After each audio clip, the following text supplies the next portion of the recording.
Atin po makakausap sa pagkakataong ito, mga kapuso, ang Pangulo ng Manila Meat Dealers Association. Presyo ho ng karne ang ating pong pag-uusapan sa pagkakataong ito, mga kapuso. Kaya na meron tayong pinag-usapan tungkol sa bigas. Ulam naman ngayon, pare Carlo. Si Sir Ricardo Chan. Sir Rick, kumusta ka na? Si Orly Olito, magandang umaga sa iyo, Sir Rick. Magandang umaga po, Ka-Orly.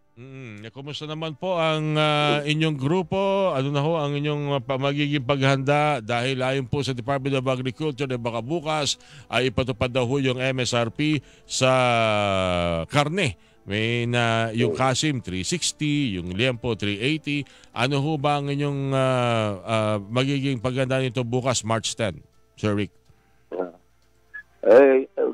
Sa ngayon po, iba-iba naman. Hanggang ngayon, may mga farm na hindi naman nagbababa pa ng presyo. Parting Batangas, may lugar na 265 pa. Pero ang ibang farm, nagbabagal 5 piso. Okay.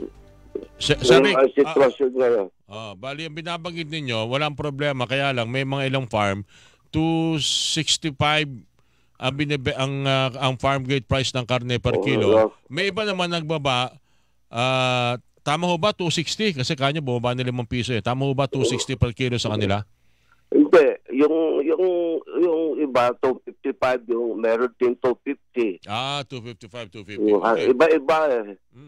Okay, yung 255, kung ibebenta ito ng 360 sa retail, may tubo pa ho ba? May kita ho pa ba kayo doon? Manila Meat Dealers Association, Sir Rick? Kami meron. Ang tindera, ang manipis. Manipis ang kita. So, sila ang mahihirapan kung sakasakali na...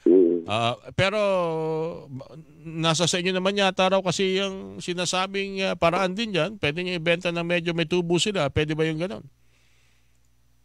Kasi ang ipipilit ng DA na ganyang sitwasyon, ang kawawa ang kaming maliliit. Dapat magbaba ang mga malalaking farm. Dahil po, ang laki-laki ng kinikita nila. So, yun din pong mga producer, yung mga pork producer, sila din po ang dapat tutukan, hindi lamang po dealer, hindi lang po retailer. Ano pa? Susunod lang. Kami, obligado po kami sumunod eh. Okay. Ang kailangan lang, talagang pinanggagalingan ng taas ng presyo. Sa madaling salita, maaring mahirap ipatupad yung MSRP na sinasuggest ng DA by tomorrow. Mahirapan po yan, hindi lahat po makakasunod. Dahil nga sinasabi ninyo, ang... mataas pa rin po ang bigas. Mataas pa rin po ang presyo ng baboy. Ang farm gate. Okay. Sir Rick, tapos na tayo sa bigas. Bukas po. Sa ulam na tayo. Sa ulam na tayo. Mataas pa rin po ang farm gate price ng baboy, ng karne. Opo. Okay. Bukas nga po, merong schedule na meeting kami sa Department of Agriculture. Okay. Alas 2 ng hapon. Tungkol sa dyan sa maximum retail price. Doon nyo babanggitin na wala akong problema kung lahat po ay susunod at maging ang mga pork producer o hog raisers ay magbaba rin ng kanilang farm gate price. Opo, meron naman pong ginagawa ang DA na makausap nila yung mga producer ng baboy. Pero may isa pa tayong, hindi ko lang alam kung masasabi kong problema ito, Sir Rick. Yun din po pagbiyahe at pagdaan sa mga expressway na maaring maapektuhan din po dahil sa mataas na toll.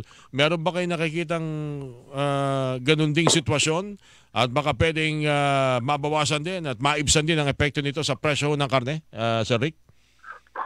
Oo po, malaking bagay po yan kasi meron kaming operating cost. Okay. Siyempre, kung madagdagan ng ang gastos namin, ipinapasa namin niya sa presyo ng pagbigay namin sa mga tindera. So, ibig sabihin, kung mapapakiusapan siguro na i-exempt yung mga nagbabiyahe, yung mga kumukuha ng karne at dadaan ng expressway, malaking bagay para ho sa pagbaba po o makamit yung sinasabi nating hangad na MSRP. Pwede rin po yung ganon, Sir Rick. Opo. Hindi lang sa baboy. Pati na sa lahat na po, sa vegetable, sa mga pagkain ng bigas. Sa bigas. Pati na rin po.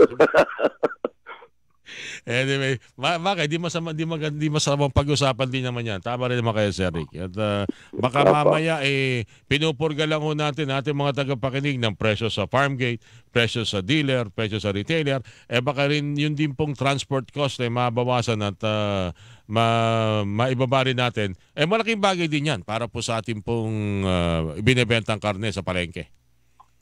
Apo. Okay, sige. Sir Rick, makikibalita kami bukas sa iyong pulong sa DA, ha? Apo. Okay, sige. Maraming salamat po sa inyo. Sir Ricardo dyan, thank you po sa inyo. Okay. Maraming salamat din po. Okay. Pangulo po ng Manila Meat Dealers Association, Sir Ricardo Chan, mga kapuso, ang inyo pong napakinggan. Pwera manong ban!